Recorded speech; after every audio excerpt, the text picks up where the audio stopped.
Iran के supreme leader Ayatollah Ali Khamenei की हत्या को लेकर बड़ा खुलासा हुआ है। ये खुलासा मुस्लिम वर्ल्ड में तहलका मचाने वाला है। वॉशिंगटन पोस्ट की रिपोर्ट में दावा किया गया है कि खामनेई की हत्या कराने के पीछे सऊदी अरब और क्राउन प्रिंस मोहम्मद बिन सलमान का हाथ है।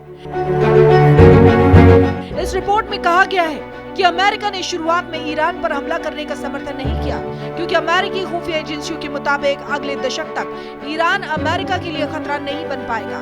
ये जानकारी राष्ट्रपति डोनाल्ड ट्रंप को भी दी गई थी। इंटरनेशनल एटॉमिक एनर्जी एजेंसी ने भी बताया कि ईरान ने पिछले साल के हवाई हमले के बाद परमाणु हथियार बनाने की कोशिश नहीं की है, लेकिन क्राउन प्रिंस MBS ने ईरान के सुप्रीम लीडर खामनेई की हत्या के लिए अमेरिका को उकसाया, जिसका नतीजा ये हुआ। सुबह इजरायली खुफिया एजेंसी और अमेरिकी सर्वेलेंस के एक सटीक साझा ऑपरेशन ने तेहरान के उस सिक्योर कंपाउंड को ढहा दिया जहां खामनेई अपने सलाहकारों के साथ मौजूद थे। रॉयटर्स के मुताबिक हमला उस वक्त हुआ जब खामनेई अली लारिजानी और अली शमखानी के साथ सीक्रेट मीटिंग कर रहे थे। IDF का दावा है कि इस हमले में शमखानी मारे जा चुके हैं, जबकि लारिजानी का कुछ पता नहीं है। राष्ट्रपति डोनाल्ड ट्रंप ने साफ कर दिया कि खामनेई अमेरिकी तकनीक और इजरायली तालमेल के जाल से बच नहीं पाए। लेकिन इस कहानी का सबसे चौंकाने वाला पहलू तेहरान नहीं बल्कि रियाद से जुड़ा है। वॉशिंगटन पोस्ट की रिपोर्ट ने सनसनी फैला दी है। पर्दे के पीछे सऊदी अरब ने ट्रंप पर ईरान पर हमला करने का भारी दबाव बनाया था।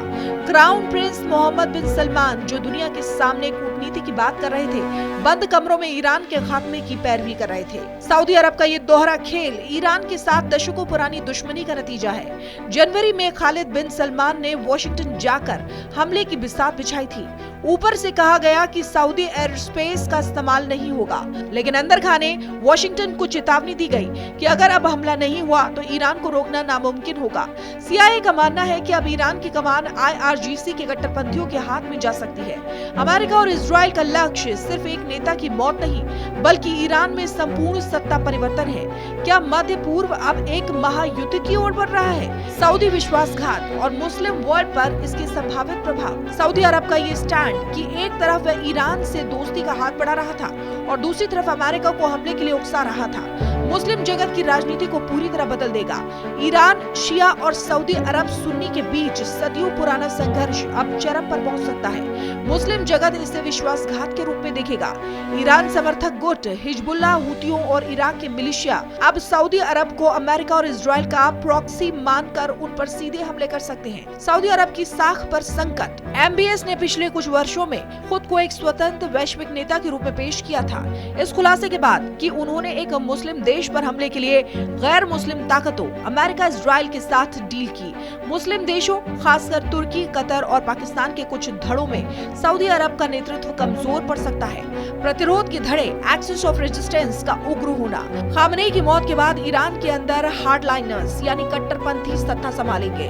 वो सऊदी अरब के तेल इंफ्रास्ट्रक्चर जैसे आरामको को निशाना बना सकते हैं। ईरान ये दलील देगा कि सऊदी अरब ने उनकी पीठ में छुरा घोंपा है, जिससे पूरे क्षेत्र में गृह युद्ध जैसी स्थिति बन सकती है।